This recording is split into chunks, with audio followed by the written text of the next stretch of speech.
morning, everyone. I'm Dr. Apurva Pandey, consultant oncologist practicing at Sparsh Clinic. I'm here today to spread some knowledge and some awareness about cervical cancer. January is the Cervical Cancer Awareness Month, and it is a very important topic to be discussed. Cervical cancer के बारे में ज़्यादा लोग नहीं जानते. मैं Hindi English दोनों में मिला के बात करूँगी ताकि मेरे ऑडियंस को दोनों चीज़ें समझ में आए. तो ये जान के आपको बहुत शॉक लगेगा कि सर्वाइकल कैंसर के बारे में ज़्यादा लोगों को पता ही नहीं है. 2020 दिसंबर में एक स्टडी हुई थी, एक सर्वे हुआ था केप्ड इंडिया के थ्रू, जिन्होंने north zone, east zone, south zone, west zone सब मिला के कुछ टोटल में 18-20 सिटी में सर्वे किया और उन्होंने ये पता लगाया कि 55% महिलाओं को सर्वाइकल कैंसर के बारे में पता ही नहीं होता.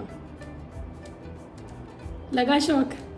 सो more than 50% of people don't know about cervical cancer. सबसे पहले हमारी कंट्री कहाँ पे लैक कर रही है यूएस से, यूके से या बाकी कंट्रीज़ से, वो है स्क्रीनिंग एंड प्रिवेंशन, अवेयरनेस में, जागरूकता. यहाँ पे जागरूकता नहीं है. लोग जागरूक होना नहीं चाहते चीज़ों के बारे में.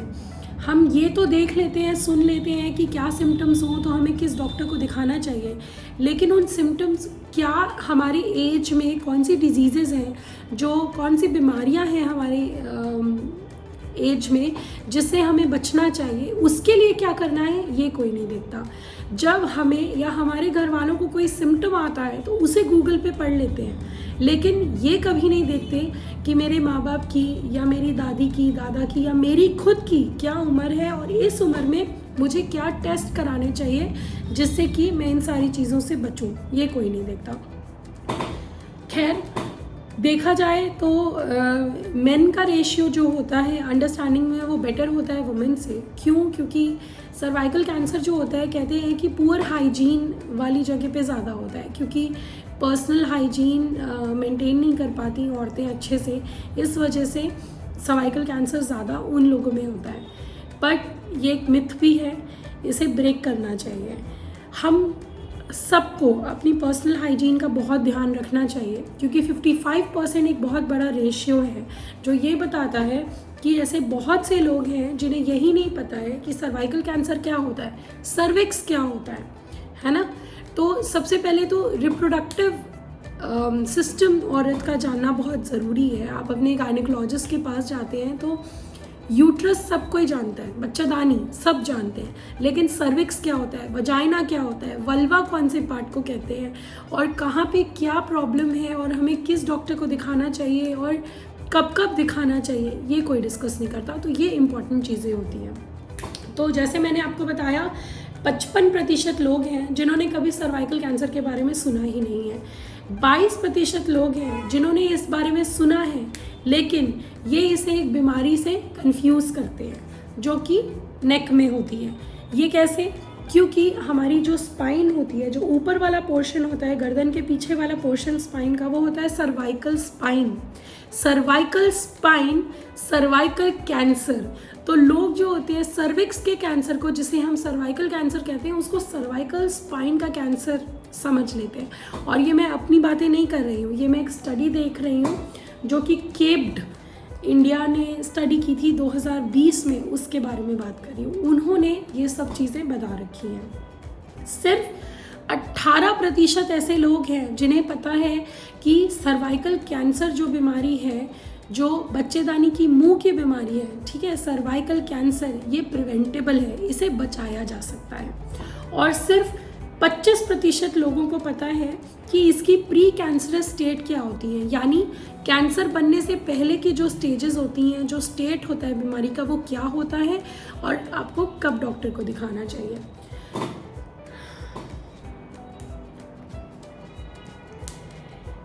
तो एक सबसे इम्पॉर्टेंट बात है कि सर्वाइकल कैंसर का जो प्री कैंसरस स्टेट होता है वो 1 से 10 साल के बीच का होता है। जब आप इसके बारे में काफ़ी नॉलेज गेन करेंगे, काफ़ी पढ़ाई करेंगे, तो आपको पता चलेगा कि 10 इयर्स का टेन्योर होता है प्री कैंसरस से कैंसर बनने में।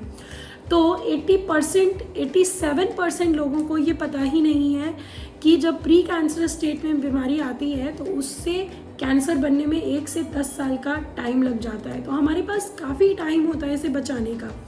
HPV वैक्सीन्स जो इंट्रोड्यूस की गई हैं, ठीक है, HPV के बहुत सारे स्ट्रेन्स होते हैं, मतलब अलग अलग टाइप का वायरस होता है, लेकिन इसमें से सर्वाइकल कैंसर में कौन से वायरस काम करते हैं, उन पे कौन सी वैक्सीन्स को इंट्रोड्यूस किया गया, ये सब किसी को नहीं पता।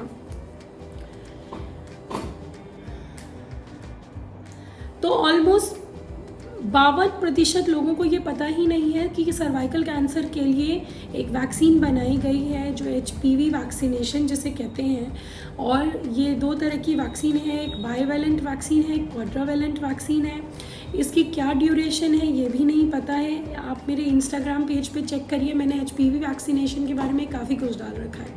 तो इसकी 016 या 026 ऐसे 0 मतलब आप आ जाए आज लगेगा, 2 महीने बाद लगेगा, फिर 6 महीने बाद लगेगा। तो इस तरह की वैक्सीनेशन है।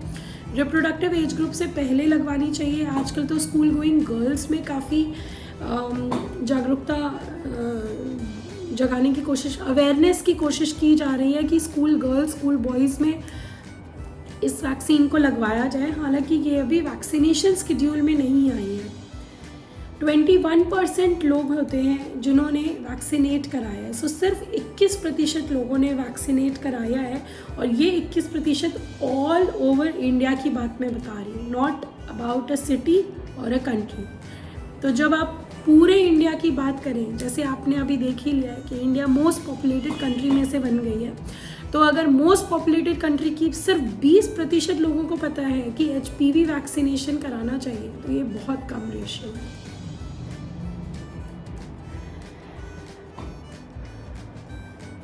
तो बेसिकली अगर हम शॉर्ट में आपको बताएं, आप मेरे इंस्टाग्राम पेज पे, मेरे इंस्टाग्राम हैंडल है अपूर्वा P23, मेरा पर्सनल हैंडल है, plus oncology on the go 2022 के नाम से है। लास्ट ईयर मैंने स्टार्ट किया था, इसमें मैं ऑन्कोलॉजी अपडेट्स डालती रहती हूँ। आप जाएंगे तो आप इसमें देखेंगे कि सर्वाइकल कैंसर के लिए हमें क्या कराना ज़रूरी है। सबसे पहले पैप स्मीयर या पैप टेस्ट कराना ज़रूरी है, और उसके अलावा HPV को टेस्टिंग कराना ज़रूरी है। ये कब कराना ज़रूरी है, कितने इंटरवल में कराना ज़रूरी है और कब तक कराना है, ये सारा कुछ मैंने अपने पेज पे मेंशन किया हुआ है। एक दिन मैं इसका भी वीडियो डिटेल में बना के दूँगी आपको।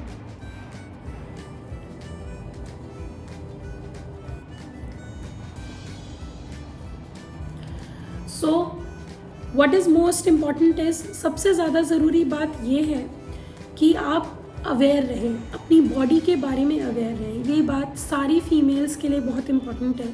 अगर आपको कोई भी ऐसा सिम्टम हो रहा है जिससे आपको लग रहा है जो अभी नहीं होना चाहिए, महीने ख़त्म हो गए हैं, काफ़ी साल हो गए हैं, लेकिन ब्लीडिंग हो रही है, ये बताना ज़रूरी है। नीचे पेट में कोई दर्द हो रहा है, पेशाब के रास्ते जलन हो रही है, खून आ रहा है, ये बताना ज़रूरी है। ऐसी कोई भी सिम्टम है जिससे आपको लग रहा है कि एबनॉर्मल है, तो उस सिम्टम को आपको बताना ज़रूरी है। तुरंत अपने गायनेकोलॉजिस्ट के पास जाएं या फिर ऑन्कोलॉजिस्ट के पास जाएं। ऑन्कोलॉजिस्ट का काम सिर्फ बैठ के कैंसर को ट्रीट करना नहीं है, उनका काम प्रिवेंशन एंड स्क्रीनिंग भी है। और प्रिवेंशन एंड स्क्रीनिंग वो स्टेप होता है जिससे आप कैंसर होने से बच सकते हैं। तो जैसे हम हर साल एक मेडिकल चेकअप करते हैं, है ना, हर साल हर कोई एक मेडिकल इंश्योरेंस ज़रूर लेता है, तो वो मेडिकल चेकअप करता है, थायराइड करा लेते हैं, CBC करा लेते हैं, LFT करा लेते हैं, RFT करा लेते हैं। इसी तरह मैमोग्राफी औरतों के लिए बहुत ज़रूरी है। अगर आप 35 साल से ज़्यादा के हैं तो आपको मैमोग्राफी करानी चाहिए। अगर आप 35 से कम के हैं तो आपको अल्ट्रासोनो मैमोग्राफी करानी चाहिए। खुद अपने आप का ब्रेस्ट एग्जामिनेशन ज़रूरी है। तो ये ब्रेस्ट कैंसर की बात हो गई, लेकिन इसके अलावा सर्वाइकल कैंसर बहुत इम्पॉर्टेंट है, औरतों में बहुत कॉमन है। तो आपको हमेशा post menopausal bleed, intermenstrual bleed, intercoital bleed, इन सारे शब्दों का मतलब जानने से अच्छा है कोई भी ऐसी ब्लीडिंग हो रही हो जो आपको लग रहा है एबनॉर्मल है, ये नहीं होनी चाहिए, तो उसके लिए आप चेकअप ज़रूर करवाएं। पैप स्मीयर कम से कम 1-2 साल में एक बार ज़रूर करवाएं और चेक करवाएं कि कहीं आप प्री कैंसरस स्टेज पे तो नहीं है। HPV को टेस्टिंग जिसमें ज़रूरी होगी, आपका डॉक्टर खुद आपको एडवाइस करेगा कि आप HPV को टेस्टिंग कराएं।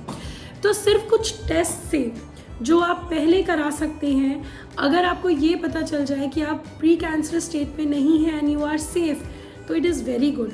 जब कोई सिम्टम आ जाएगा या कोई डिजीज़ आ जाएगी, उसके बाद बड़ा मुश्किल हो जाता है मरीज़ को समझाना कि आप पूरी तरह से ठीक हो जाएंगे। हालांकि सर्वाइकल कैंसर प्रिवेंटेबल है, लेकिन याद रखिए अगर आप अर्ली स्टेज पे आए हैं, early detection is the key to proper treatment. 100% treatment cure तभी होता है जब डिजीज़ अर्ली डिटेक्ट हो, पहले पता चल जाए। अगर आप लेट आएंगे, बाद में आएंगे, तो ऑब्वियसली आपको ट्रीटमेंट पूरा कराना पड़ेगा, लेकिन गारंटी कोई 100% नहीं होती है कि आप पूरी तरह से ठीक हो जाएंगे या नहीं। तो स्वस्थ रहें, जागरूक रहें।